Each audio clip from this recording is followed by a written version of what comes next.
Hi students, हम लोग next video start कर रहे हैं एटॉम्स एंड न्यूक्लियाई। और जो शुरू में टॉपिक दिए हैं रिवीजन के लिए, इसको आप रिवाइज कर लेंगे नोट से।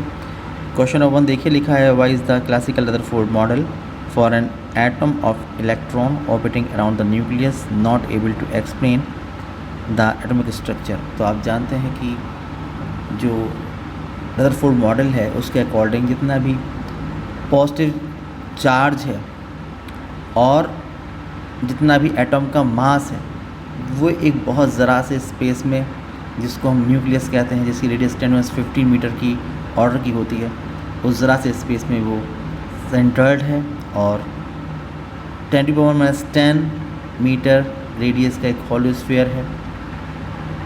और उस हॉलो स्पेस में जो न्यूक्लियस चारों तरफ हॉलो स्पेस है, उस हॉलो स्पेस में जितने भी इलेक्ट्रॉन हैं वो सब रिवॉल्व करते रहते हैं न्यूक्लियस के चारों तरफ। जितना भी चार्ज न्यूक्लियस का प्लस का होता है, पॉजिटिव होता है, उतना ही सारे इलेक्ट्रॉन चार्ज माइनस का होता है। इसलिए जो एटम होता है वो इलेक्ट्रिकली न्यूट्रल होता है। सबसे इम्पॉर्टेंट बात यह है कि जो रदरफोर्ड मॉडल है जो एटॉमिक स्ट्रक्चर को एक्सप्लेन नहीं कर पा रहा है, उसके 2 रीज़न हैं। उसके रीज़न है कि एक तो एटम की स्टेबिलिटी के बारे में वो प्रॉपर एक्सप्लेनेशन नहीं दे पा रहा, और दूसरा ये जो लाइन स्पेक्ट्रम मिलता है इसके बारे में प्रॉपर एक्सप्लेनेशन नहीं दे पा रहा रदरफोर्ड मॉडल। उसका रीज़न ये है कि हम लोग जानते हैं कि जब भी कोई भी चार्ज पार्टिकल का एक्सेलरेटेड मोशन होता है, जैसे कि यहाँ पर जो इलेक्ट्रॉन रिवॉल्व कर रहे हैं न्यूक्लियस चारों तरफ, वहाँ पर सेंटीमीटर एक्सेलरेशन है। और आप पढ़ चुके हैं इलेक्ट्रोडायनामिक्स में कि जब भी कोई चार्ज पार्टिकल का एक्सेलरेटेड मोशन होता है तो वो अपने अंदर से एनर्जी को एमिट करता है in the form of electromagnetic radiations. इसलिए यहाँ पर जो भी एक्सेलरेटेड इलेक्ट्रॉन रिवॉल्व कर रहे हैं अराउंड द न्यूक्लियस, वो अपने अंदर से इलेक्ट्रोमैग्नेटिक वेव्स की फॉर्म में एनर्जी को एमिट करेंगे। और जब वो एनर्जी को एमिट करेंगे तो उनकी एनर्जी लगातार कम होती चली जाएगी। जब उनकी एनर्जी कम होती चली जाएगी तो उसकी रेडियस भी कम होती चली जाएगी और फ्रीक्वेंसी कांस्टेंट नहीं रहेगी, लगातार चेंज होगी।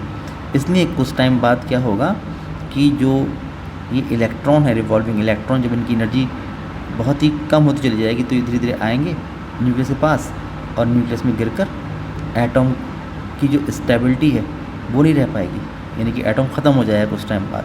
और दूसरी बात ये कि फ्रीक्वेंसी लगातार चेंज हो रही है, इसलिए आप लोगों को लाइन स्पेक्ट्रम यहाँ पर नहीं मिलना चाहिए।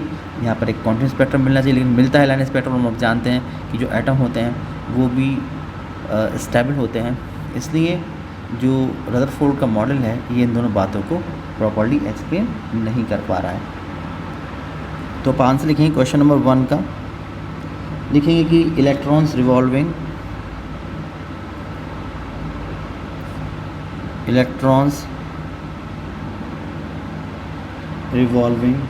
around the nucleus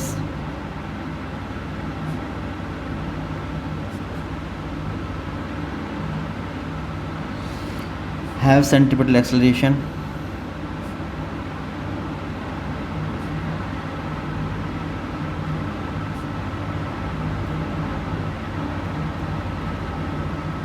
इसलिए क्या होगा, according to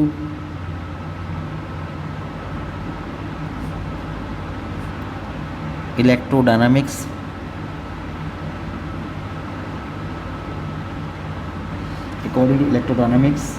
accelerated charge particle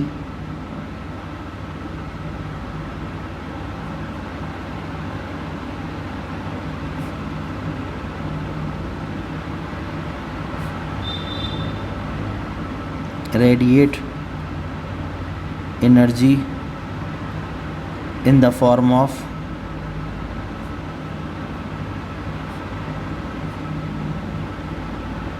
electromagnetic radiations.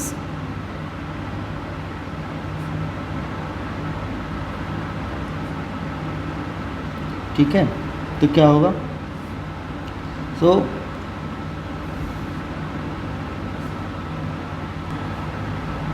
Due to this continuous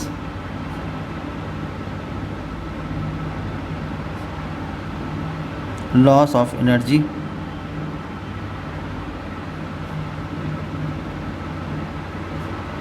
electrons radiate electromagnetic waves of variable frequency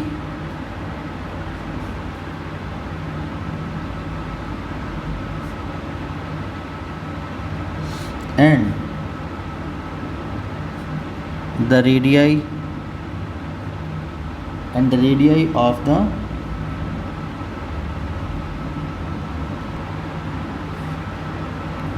the orbit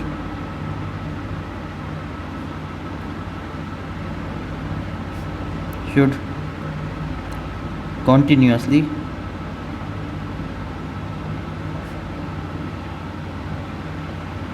decrease and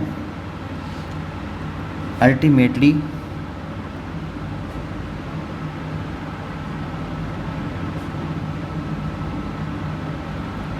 electron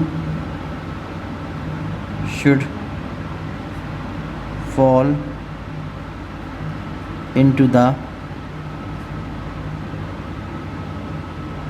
nucleus. So the Rutherford model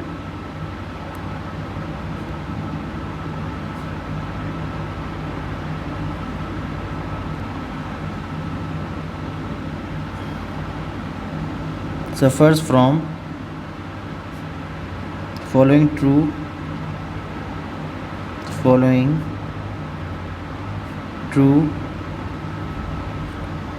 drawbacks. कौन कौन से drawbacks हैं देखिए। पहला है रिगार्डिंग स्टेबिलिटी ऑफ एटॉम। जब सारे electron nucleus में गिर जाएंगे आकर तो जो एटम होगा वो स्टेबल नहीं होगा। और दूसरी बात regarding explanation of line spectrum.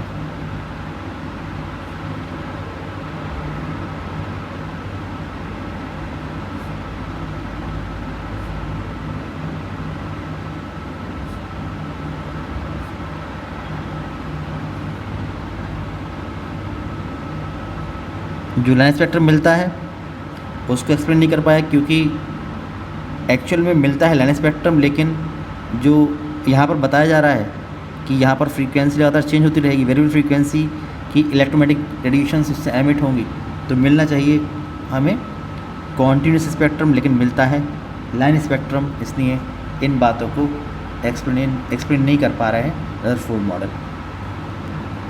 Question number 2 देखिए, लिखा है कि define ionisation energy, what is its value for a hydrogen atom. तो आप जानते हैं कि जो आयनाइजेशन एनर्जी होती है एक्चुअली क्या होता है कि अगर हम लोग किसी भी एटॉम को उसकी ग्राउंड स्टेट से आयनाइजेशन एनर्जी स्टेट में ले जाते हैं तो जितनी एनर्जी आपको प्रोवाइड करानी पड़ेगी वही उसकी आयनाइजेशन एनर्जी होती है। या आप सिंपली कह सकते हैं कि वो मिनिमम अमाउंट की एनर्जी जो किसी भी इलेक्ट्रॉन को एटम की ग्राउंड स्टेट से रिमूव करने के लिए रिक्वायर्ड होती है उसको हम लोग उसकी आयनाइजेशन एनर्जी कहते हैं। तो आप लिखेंगे क्वेश्चन नंबर 2 के आंसर में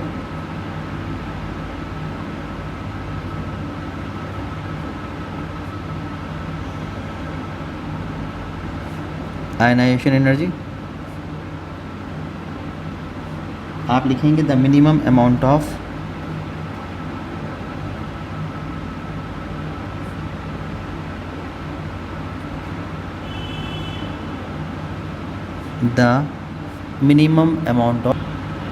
energy required to remove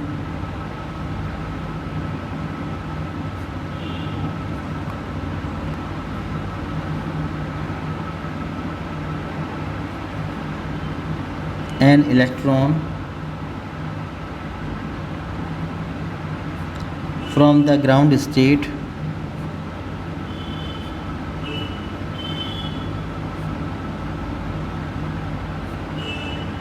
of the atom is known as its, तो ये इसकी आयनाइजेशन एनर्जी होगी। अब पूछ रहे हैं कि ionisation energy for hydrogen atom, ठीक है, what is its value for hydrogen atom. तो आप लिखेंगे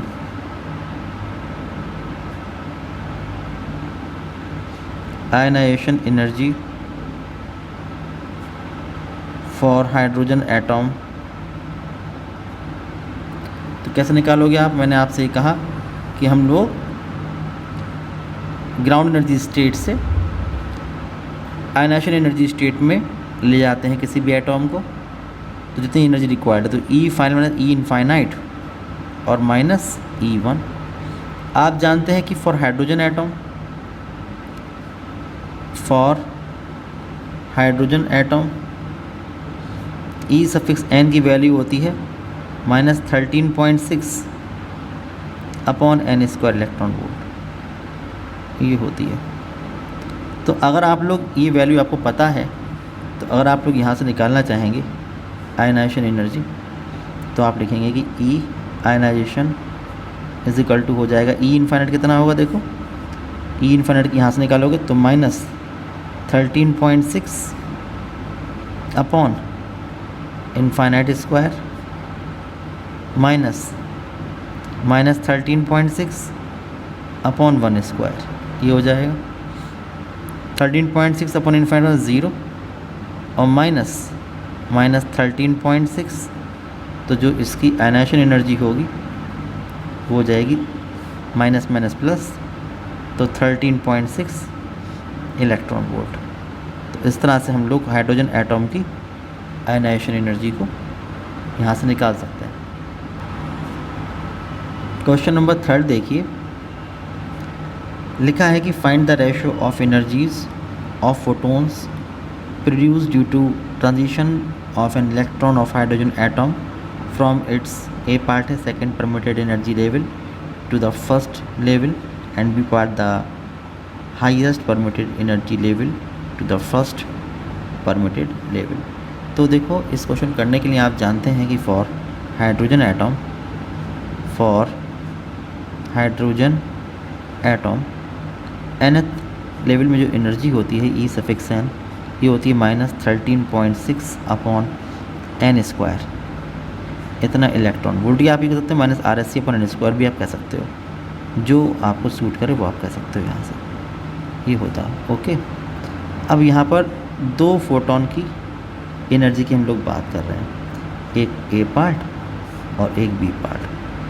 आपसे पूछ रहे हैं कि find the ratio of energies of photons produced due to transition of an electron of hydrogen atom from its, पहले जो हमारे पास फोटोन एमिट होगा उसका ट्रांजिशन कहाँ से कहाँ होगा, वो होगा सेकेंड परमिटेड एनर्जी लेवल, यानी एन इनिशियल सेकेंड से लेके और एन फाइनल फर्स्ट स्टेट में। और सेकेंड पार्ट में, बी पार्ट में आपसे कह रहे हैं कि the highest permitted energy state का मतलब हुआ कि एन इजिकल टू या N initial equal to infinity से लेके first energy state N F equal to 1। तो जो हमारे पास एमिटेड फोटोन होगा उसकी एनर्जी जब आप निकालोगे तो कैसे निकालेंगे,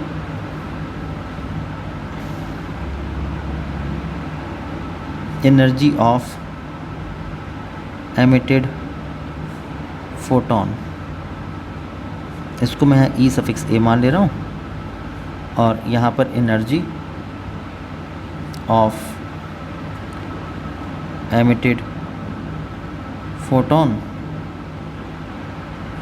इसको मैं ई सफिक्स बी ये मान ले रहा हूँ।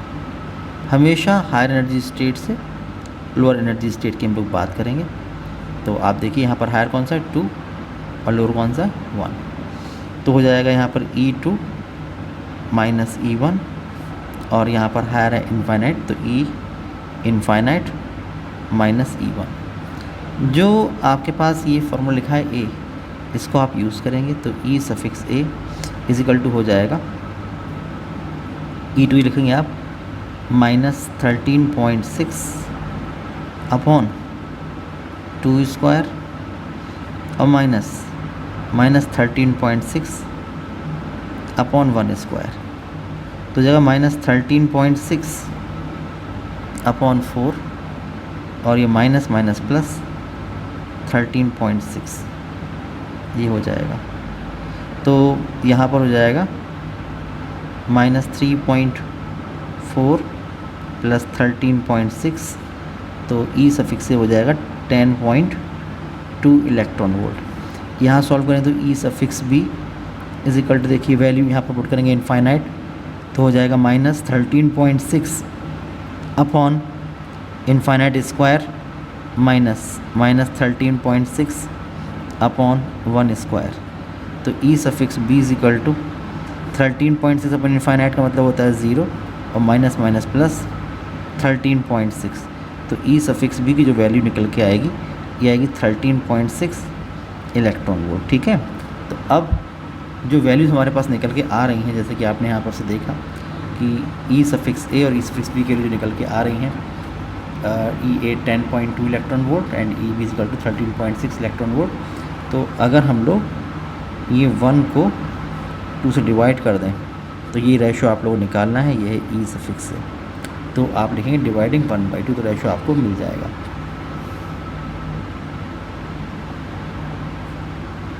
डिवाइडिंग 1/2 वी गेट, तो E A upon E B is equal 10.2 upon 13.6 electron volt, ये भी इलेक्ट्रॉन वोल्ट ये भी है, तो 3.4 से इसको जब आप काटेंगे इससे तो ये कैंसिल हो जाएगा, तो ये 3 टाइम्स ये 4 टाइम्स, तो 3/4, इसका मतलब कि जो फोटोन एमिट हुए हैं यहाँ से उनकी जो एनर्जी है ई ए रेशो ई बी, केस ए और केस बी वाले जो फोटोन थे उनकी एनर्जी का रेशो जो होगा वो 3/4, ये आपका आंसर हो जाएगा। ठीक है, क्वेश्चन नंबर 4 देखिए, लिखा है the ground state energy of hydrogen atom is minus 13.6 electron volt, what are the kinetic and potential energies of electron in this state. तो ये बात देखो, नोट्स में मैंने आपको बताया था कि इन nth स्टेट या इन nth एनर्जी लेवल आप जानते हैं कि जो काइनेटिक एनर्जी होती है Kn, ये होती है RSC अपॉन n स्क्वायर। जो पोटेंशियल एनर्जी होती है U सफिक्स n, ये होती है -2RSC upon n square, equation number 2। जब आप लोग 1 और 2 को ऐड कर लेंगे तो total energy E suffix n, जब आप इसको और इसको ऐड करेंगे तो ये प्लस का 1 है माइनस का 2 है, तो बचेगा -RSC upon n square, equation number 3। यहाँ से अगर आप देखेंगे तो आपको नज़र आ रहा होगा कि यहाँ पर जो काइनेटिक एनर्जी है वो उतनी ही पॉजिटिव है जितनी कि टोटल एनर्जी नेगेटिव है। आप देख रहे हैं जो पोटेंशियल एनर्जी है ये साइन दोनों का माइनस है, जितना टोटल एनर्जी का है उतना ही पोटेंशियल एनर्जी का साइन है, और ये जो पोटेंशियल एनर्जी वो डबल है टोटल एनर्जी की। तो आप लिखेंगे from above equations, from above equations we have कि kinetic energy is equal to minus of E suffix n, ये एक कंक्लूजन निकल के आ रहा है। एंड दूसरा की जो पोटेंशियल एनर्जी है U सफिक्स n, ये डबल ऑफ टोटल एनर्जी, ये हमारे सामने बात निकल के आती है। अब क्वेश्चन नंबर 4 में ये कह रहे हैं कि the ground state energy, ground का मतलब हुआ कि n = 1 एनर्जी स्टेट में हाइड्रोजन एटम की जो टोटल एनर्जी है वो है -13.6 इलेक्ट्रॉन वोल्ट। तो given in ground energy state, in ground energy state of hydrogen atom, जो एनर्जी गिवन है total energy E suffix 1, this is -13.6 electron volt. What are the kinetic and potential energies of electron in this state. तो आपसे पूछ रहे हैं कि K1 कितना होगा एंड U1 n=1 में कितनी काइनेटिक एनर्जी होगी और कितनी पोटेंशियल एनर्जी होगी. तो आप देख रहे हैं कि from A and B, from A and B कि जो K1 होगा वो माइनस ऑफ E1 के इक्वल होगा. इसलिए K1 = -13.6 इलेक्ट्रॉन वोल्ट. तो माइनस माइनस प्लस, तो प्लस 13.6 इलेक्ट्रॉन वोल्ट. ये आपका आंसर हो जाएगा. और जब आप पीछे देखेंगे तो आप देखेंगे कि U1 = ट्वाइस ऑफ E1. ये आप देखोगे. तो U1 = twice of -13.6 electron volt. तो U1 = हो जाएगा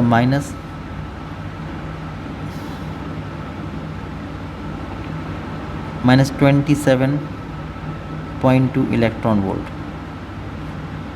ये इसकी पोटेंशियल एनर्जी निकल के आ जाएगी. क्वेश्चन 5 लिखा है what is the ratio of radii of orbits corresponding to first excited state. क्या मतलब हुआ? फर्स्ट एक्साइटेड का मतलब हुआ कि देखिए ग्राउंड तो n=1 होता है और फर्स्ट एक्साइटेड जो हुआ 1 + 1 × 2 हो गया.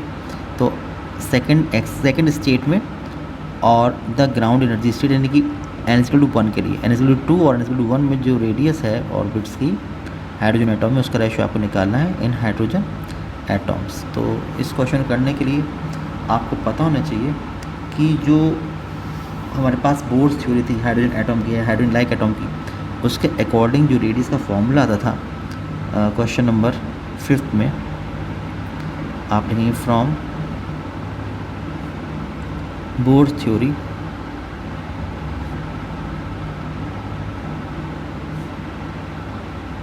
Of hydrogen like atom.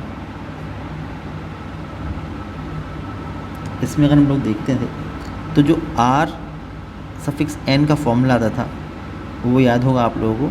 Formula आता था n² upon z h² ε0 upon pi m e². ये आता था. तो हाइड्रोजन एटॉम के लिए तो आप जानते हैं कि z = 1 होता ही है. तो यहाँ से आप देख रहे हैं कि अगर खाली n में वेरिएशन होगा तो जो R⁴n है that is directly proportional to n². यहाँ से आप लिखेंगे कि R⁴n is directly proportional to n². ये हो गया. ये इक्वेशन नंबर A मान लीजिए, ये B मान लीजिए. अब आप ये बात लिख लो यहाँ से कि फॉर फर्स्ट एक्साइटेड स्टेट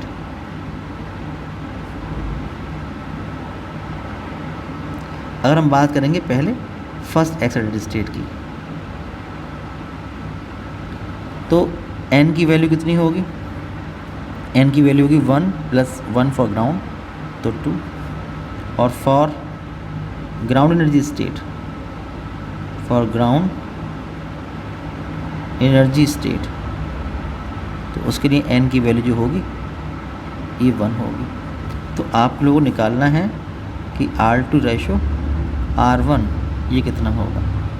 तो आप लोग लिखेंगे फ्रॉम B. यहाँ से आप देख रहे हैं कि R2 अपॉन R1 = 2/1 इसका होल स्क्वायर दैट इज़ 4/1. इसलिए आपका आंसर होगा कि R2 ratio R1 is equal to 4:1। तो इस तरह से आप लोग आंसर निकाल सकते हैं। क्वेश्चन नंबर देखिए 6 लिखा है the radius of inner most electron orbit. तो इनर मोस्ट कौन सी होती है, n इज इक्वल टू 1। तो इसका मतलब कि R1 की बात हम लोग कर रहे हैं कि the radius of the innermost electron orbit of hydrogen atom is 0.53 angstrom.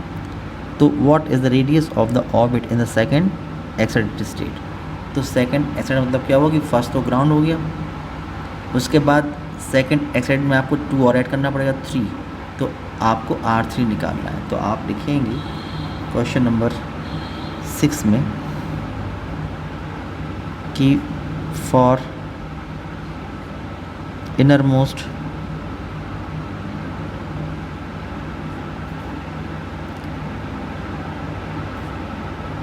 Electron orbit that is for n is equal to 1 the radius of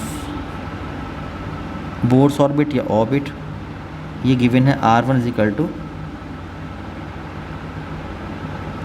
0.53 angstrom for hydrogen atom. तो आप लेंगे फॉर सेकेंड एक्साइटेड स्टेट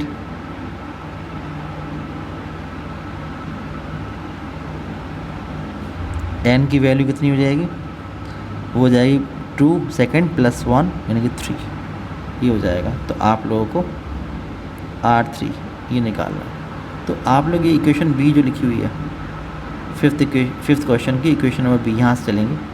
आप लेंगे from equation B of question number 5 we have,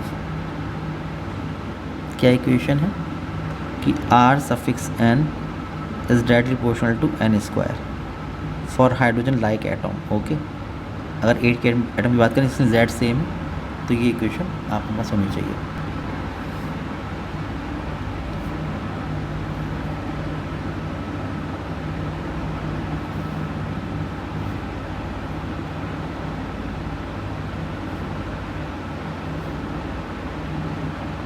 mass number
question देखिए question number 7 लिखा है the nuclei have the mass number in the ratio 1:3। What are, question 7 देखिए लिखा है the nuclei have the mass numbers in the ratio 1:3। What is the ratio of their nuclear density. तो आप लिखेंगे question number 7 में कि for 2 nuclei A1 ratio A2, ये है 1:3, तो जो न्यूक्लियर डेंसिटी है ρ1 रेशो ρ2 ये आपको निकालना है। तो आप जानते हैं कि जो हमारे पास न्यूक्लियर डेंसिटी होती है, न्यूक्लियर डेंसिटी, तो density of nucleus is equal to mass of nucleus upon volume of nucleus.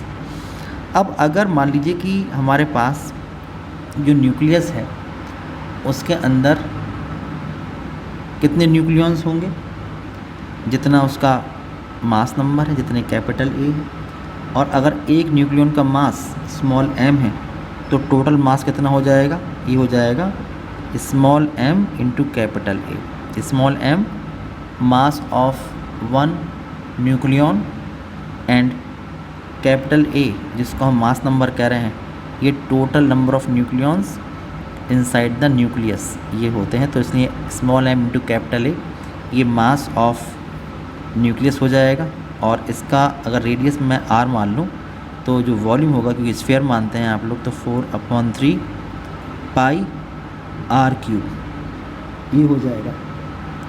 ठीक है, अब आप लोग जानते हो कि यहाँ पर जो r होता है उसकी आप वैल्यू पुट कर दो। तो putting r is equal to r0 into capital A raise to power 1/3 ये फार्मूला होता है। तो अगर आप लोग ये वैल्यू पुट करेंगे यहाँ पर, तो वी हैव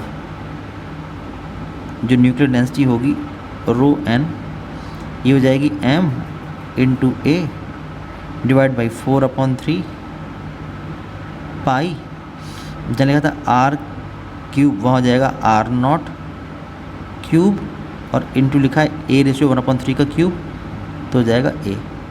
तो ये आप देखो a से a कैंसिल हो जाएगा, तो रो सफिक्स n जो निकल के आएगा ये 3 आप ले जाओगे ऊपर, तो 3 into small m divided by 4 pi r0³। ठीक है, ये फार्मूला निकल के आता है। और आप देख रहे हैं कि ये जो मास नंबर a है उस पर डिपेंड ही नहीं करता है। तो आप लिखेंगे कि nuclear density it implies that कि nuclear density rho suffix n does not depend on a, so same होगी, यानी ρ1 इज इक्वल टू ρ2 होगा। ये आप कह सकते हो कि ρ1 रेशो ρ2 इज इक्वल टू 1:1 यानी सेम न्यूक्लियर डेंसिटी, जितने भी न्यूक्लियस होते हैं उन सब की जो न्यूक्लियर डेंसिटी होती है वो सेम होती है। ये बात क्लियर होनी चाहिए। देखिए क्वेश्चन नंबर 8 लिखा है, in the Rutherford scattering experiment the distance of closest approach for an alpha particle is d0। ठीक है, आप जानते हैं कि जो अल्फा पार्टिकल होता है उसके लिए अगर उसकी एनर्जी, उसकी काइनेटिक एनर्जी अगर वो k हो या k अल्फ़ा हो, तो जो फार्मूला होता है the distance of closest approach का, वो फार्मूला होता है कि r0 is equal to 1/4πε0 2z² upon k suffix alpha. ये होता है, ये फार्मूला आप यहाँ पर लिखेंगे। यहाँ पर जहाँ लिखा है r0 वहाँ d0 लिख देंगे। लिखा है if alpha particle is replaced by a proton, अगर आपने उसको प्रोटॉन से रिप्लेस कर दिया, how much kinetic energy in comparison to alpha particle will be required to have the same distance of closest approach d0। तो अगर वही distance of closest approach आपको रखनी है, अगर वही डिस्टेंस ऑफ क्लोजेस्ट अप्रोच आपको चाहिए, तो उसके लिए जो प्रोटॉन है उसको कितनी काइनेटिक एनर्जी प्रोवाइड करानी पड़ेगी, ये आपसे पूछा है। तो आप जानते हैं कि अगर हम लोग अल्फा पार्टिकल को प्रोटॉन से रिप्लेस कर देते हैं, मतलब ये कि अगर हम लोग प्रोटॉन को यूज़ करते हैं अल्फा पार्टिकल की जगह पर स्कैटरिंग एक्सपेरिमेंट के लिए, तो आप जानते हैं कि जो अल्फा पार्टिकल होता है उस पर चार्ज होता है प्लस का 2e और प्रोटॉन पर होता है प्लस का e। तो इसलिए वहाँ पर जो फार्मूला होता है डिस्टेंस ऑफ क्लोजेस्ट अप्रोच का, ये होता है r0 is equal to 1/4πε0 z² upon kinetic energy of proton. तो इस फार्मूले की हेल्प से आप लोग निकाल सकते हैं कि अब कितनी काइनेटिक एनर्जी आपको प्रोवाइड करनी होगी, ये आप निकाल सकते हैं।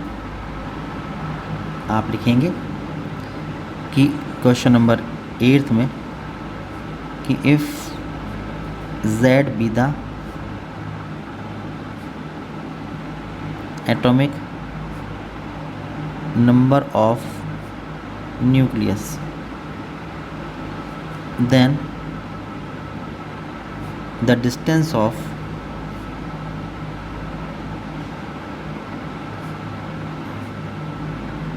closest approach, पहले फॉर अल्फ़ा पार्टिकल, अगर आप अल्फ़ा पार्टिकल यूज़ कर रहे हैं तो R naught is equal to 1/4 pi epsilon naught into 2Z² upon kinetic energy of alpha particle. Equation number 1। आप ये मानिए कि ये जो दिया हुआ है, ये दिया हुआ है अल्फ़ा पार्टिकल के लिए। ओके, फिर आप लिखेंगे फॉर प्रोटॉन, तो R naught for proton is equal to 1/4 pi epsilon not.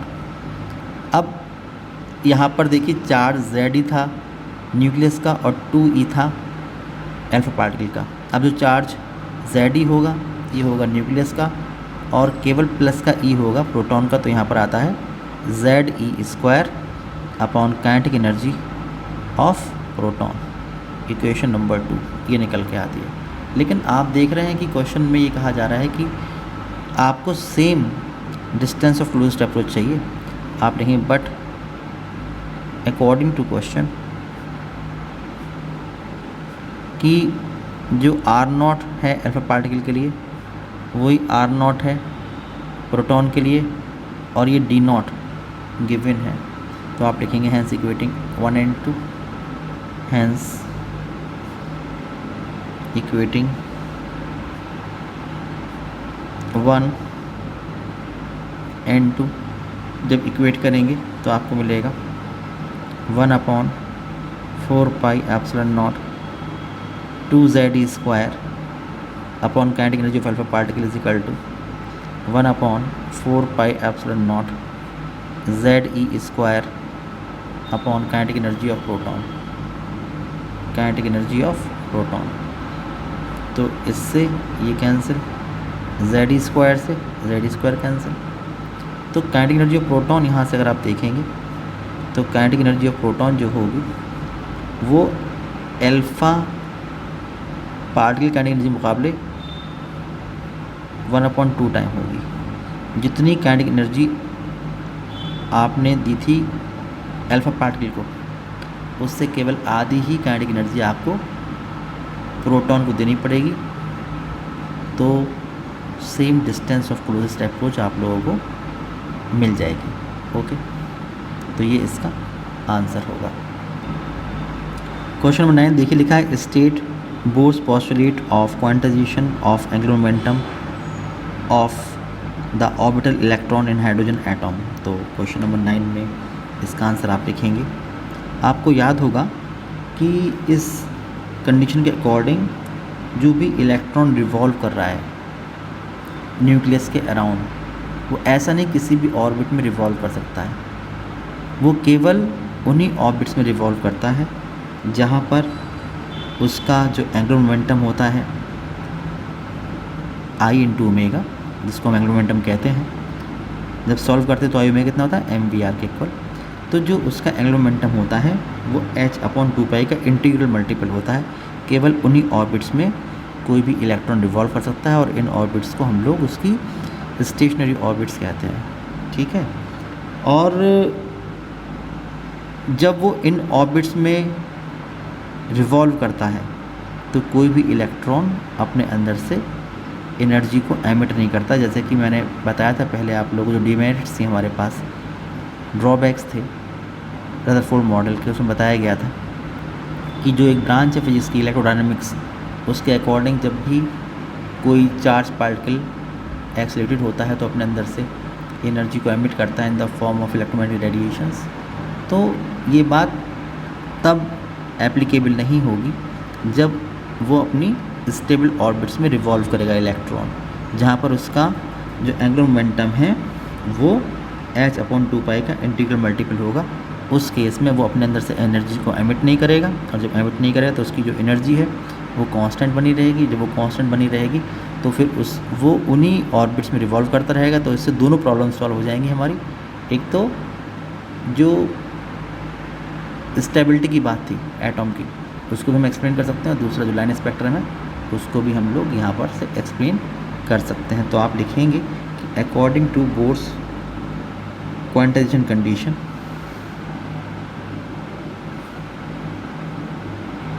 according to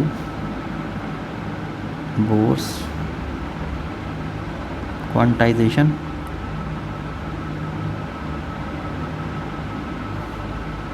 condition,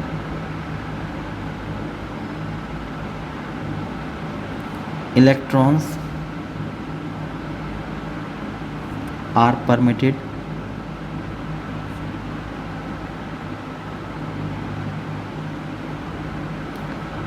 to revolve in only those orbits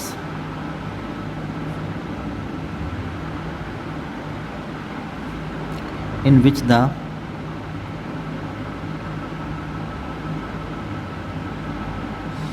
angular momentum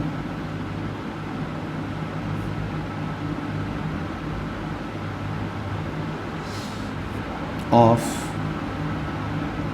revolving electron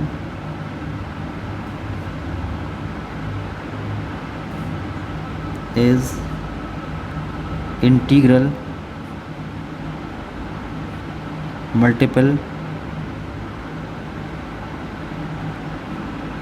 of h upon 2 pi, that is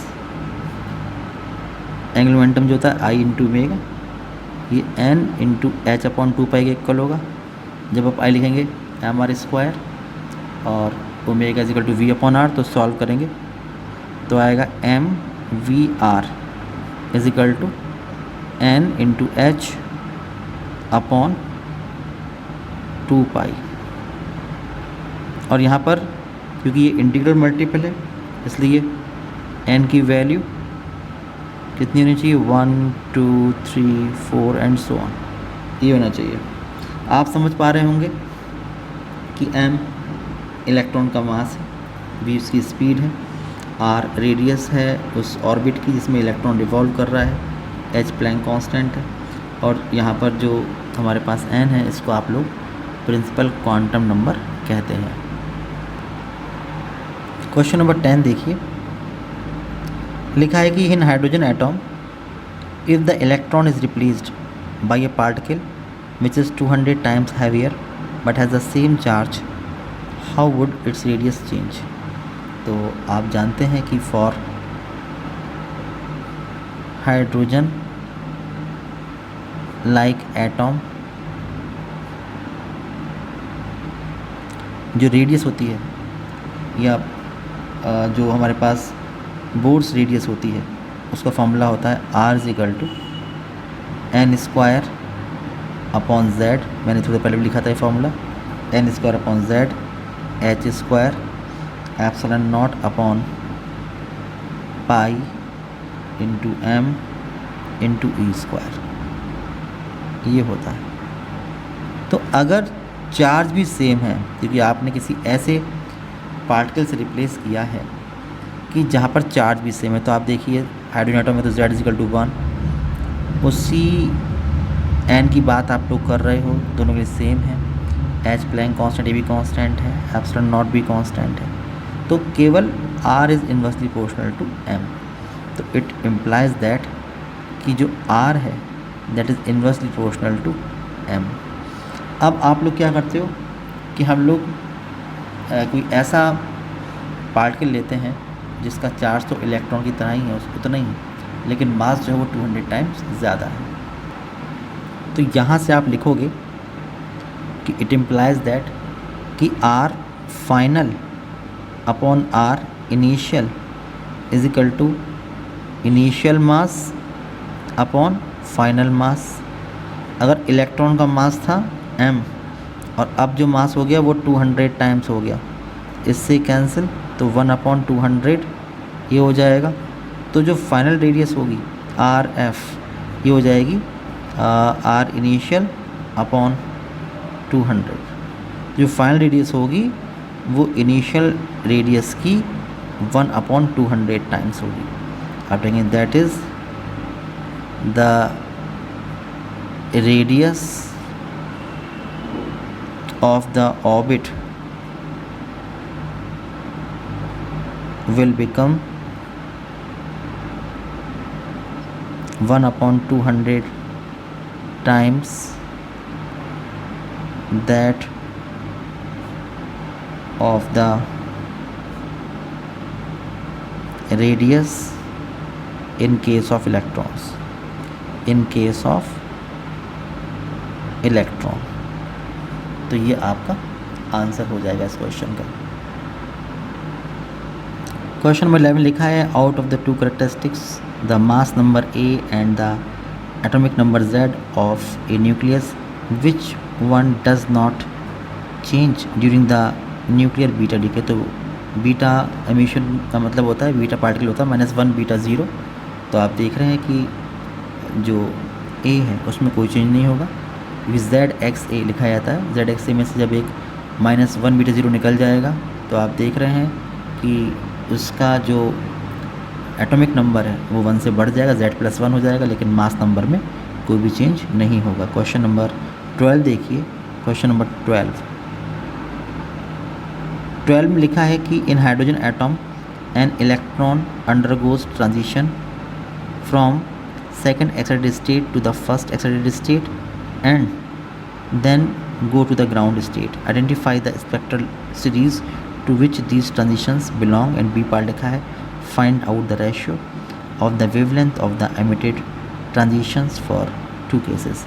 तो आप लिखेंगे कि for hydrogen atom, इसकी हम लोग बात कर रहे हैं।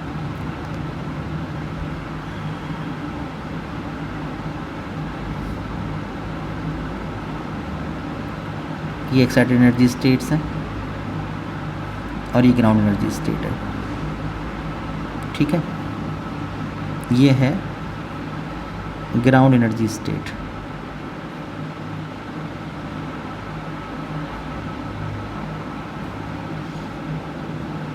और यह है एक्साइटेड एनर्जी स्टेट।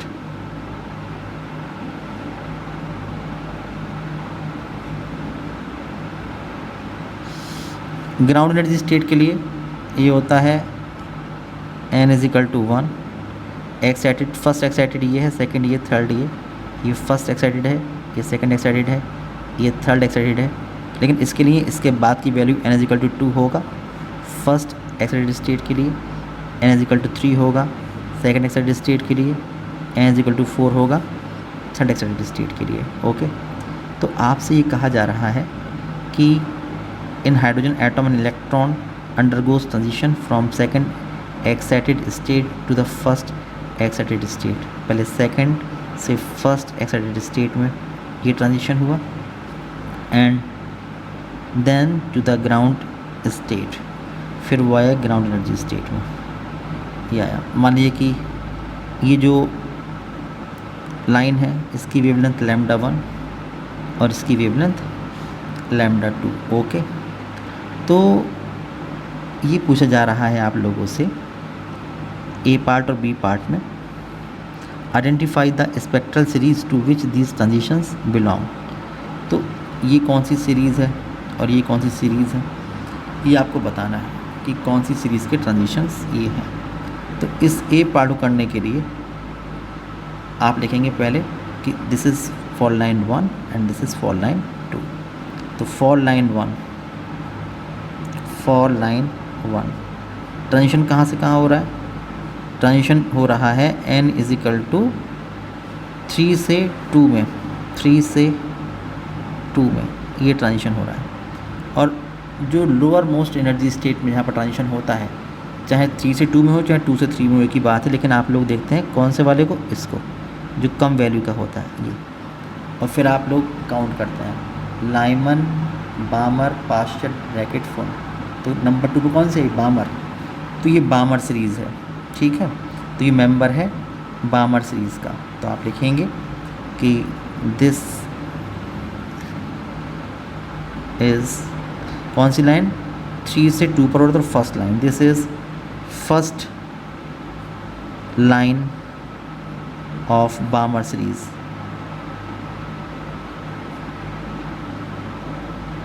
जिसको आप बोलते हैं एच अल्फ़ा। ये फिर आप लिखेंगे फॉर लाइन 2, फॉर लाइन 2, इसकी बात आप कर रहे हैं। ट्रांजिशन कहाँ से कहाँ हो रहा है, ट्रांजिशन जो हो रहा है ये हो रहा है 2 से 1 में, 2 से 1 में। तो सबसे कम कौन सा है इसमें, 1, और 1 नंबर पर कौन सी लाइन आती है, लाइमन। काउंट करते हैं 5, Lyman Paschen, Lyman बामर Paschen bracket फुंड, number 1 कौन सी थी, लाइमन। तो आप लिखेंगे कि दिस इज़, कौन सा मेंबर है, जब 1 और 2 की जोड़ तो first member, this is first member, this is first line या फर्स्ट मेंबर, एक ही बात है, line of Lyman series, Lyman series. ये इस पार्ट का आंसर हो जाएगा।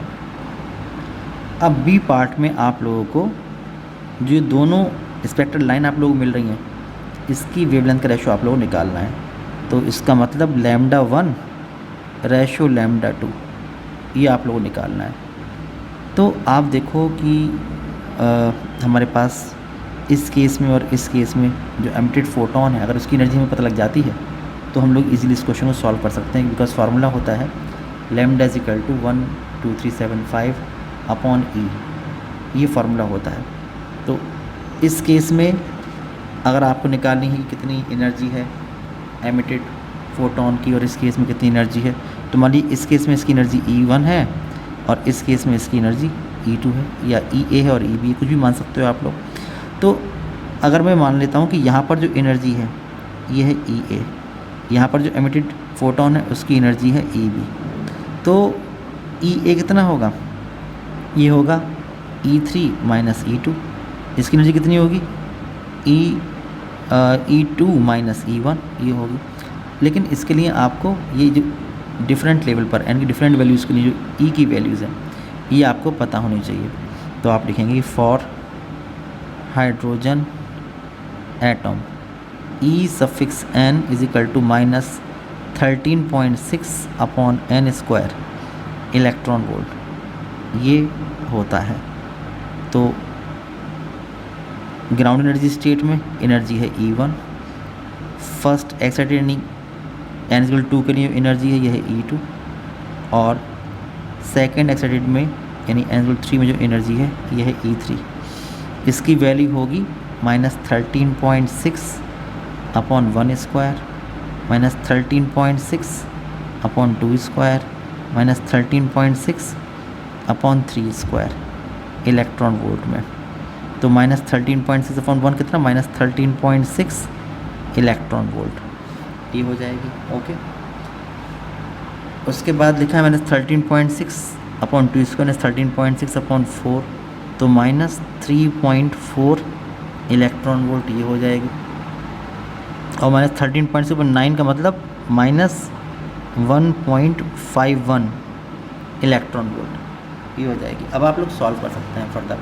जब आप सॉल्व करेंगे तो आप देखो फार्मूला होता है आपके पास कि if E suffix A and E suffix B be the energies of emitted photons for λ1 and λ2, ये λ1 लाइन और ये λ2 वेवलेंथ की लाइन, तब क्या होगा, देखिए जो ये EA होगा ना ये होगा E3 माइनस E2, और जो EB होगा ये होगा E1 माइनस E2। ऐसे आप देखोगे यहाँ से, ठीक है।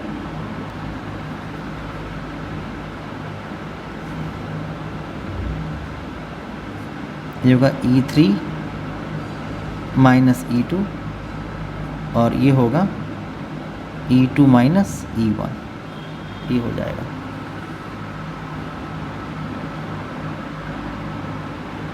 फिर फॉर्मूला होता है हमारे पास कि from lambda is equal to 12375 upon E. अगर ये इलेक्ट्रॉन वोल्ट में होता है तो ये एंगस्ट्रॉम में आता है। तो इस फॉर्मूले से आप लोग देखेंगे कि वी हैव लैम्डा 12375 कितनी एनर्जी थी इसकी ई ए, एंड जो लैम्डा 2 था ये 12375 अपॉन इसकी एनर्जी कितनी थी ई बी। आपको लैम्डा 1 और लैम्डा 2 रेशियो निकालना है तो आप लोग डिवाइडिंग 1/2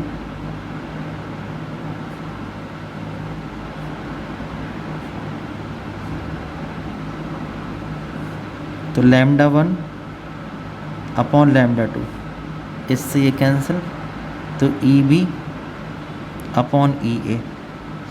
ई बी की वैल्यू है E2 माइनस E1 और इसकी वैल्यू है ई की वैल्यू E3 माइनस E2। तो आपने देखा ये है -3.4 और माइनस 13.6 डिवाइडेड बाई जो हमारे पास E3 आया था ये आया था -1.51 माइनस E2 माइनस 3.4, ये हो जाएगा। इसको सॉल्व करेंगे तो lambda 1 upon lambda 2 is equal to 13.6 minus 3.4 divided by यहाँ पर हो जाएगा 3.40 माइनस 1.51। ठीक है, इसको सॉल्व करते हैं तो ये आएगा हमारे पास 10.2 डिवाइडेड बाई 1.89, ये आ जाएगा पॉइंट से पॉइंट तो 0 10 20 अपॉन 189 ये निकल के आता है। इसको सॉल्व करते हैं, सॉल्व करेंगे देखिए तो ये आएगा 10 20 डिवाइडेड बाई 189 तो आपके पास आता है 56.66। ठीक है, तो 56.66 तो lambda 1 ratio lambda 2 is equal to 56.66 ratio 1।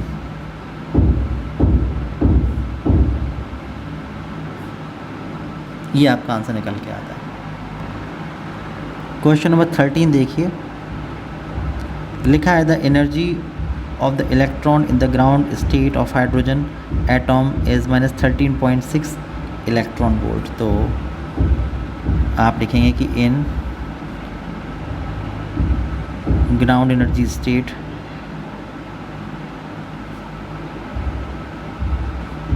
Of hydrogen atom जो टोटल एनर्जी है E1 ये है -13.6 इलेक्ट्रॉन वोल्ट, ये है।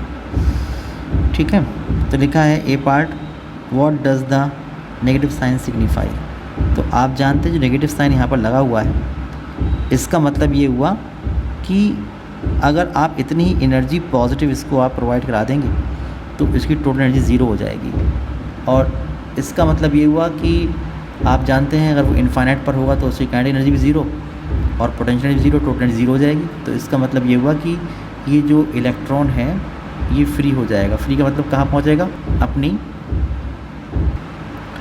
आयनाइजेशन एनर्जी स्टेट में पहुँच जाएगा और फ्री हो जाएगा। ठीक है, तो जो नेगेटिव साइन एक्चुअली क्या रिप्रेजेंट कर रहा है कि ये इसका बाउंडेशन रिप्रेजेंट कर रहा है कि जो इलेक्ट्रॉन है बाउंड है पॉजिटिव न्यूक्लियस से, कौन से फोर्स से, इलेक्ट्रोस्टैटिक फोर्स ऑफ अट्रैक्शन से। तो आप इसका ए पार्ट लिखेंगे कि the negative sign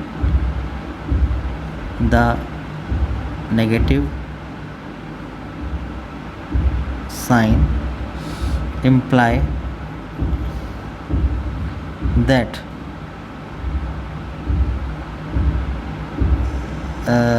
the electron या the negative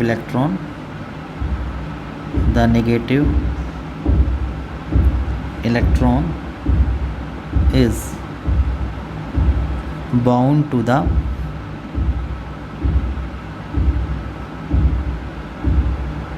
nucleus by means of electrostatic force of attraction.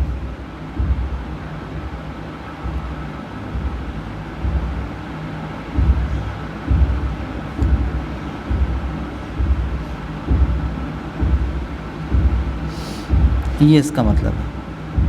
फिर आता है इसका बी पार्ट। बी पार्ट कह रहे हैं कि how much energy is required to take an electron in this atom from ground state to first excited state.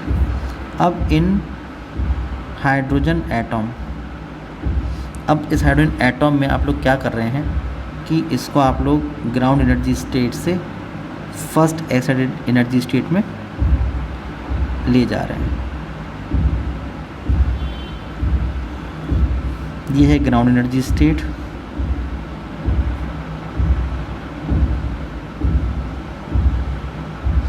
और ये है एक्साइटेड एनर्जी स्टेट्स।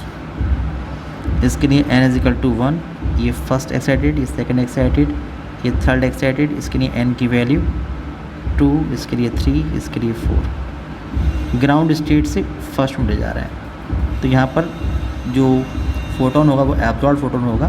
कितनी एनर्जी रिक्वायर्ड होगी वो आप लोगों को यहाँ से निकालना है कि भाई कितनी एनर्जी रिक्वायर्ड होगी। ठीक है, n इक्वल टू 1 से n इक्वल टू 2 जाने के लिए तो आप लिखेंगे कि in hydrogen atom we know that in hydrogen atom we know that E suffix n is equal to minus या तो minus RSC upon n square या minus 13.6 upon n square electron volt. तो रिक्वायर्ड एनर्जी,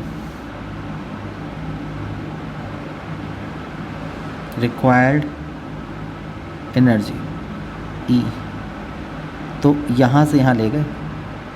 ठीक है, तो हमेशा higher energy to lower energy, यानी E to energy in higher energy state minus lower energy state. ये याद रखिएगा।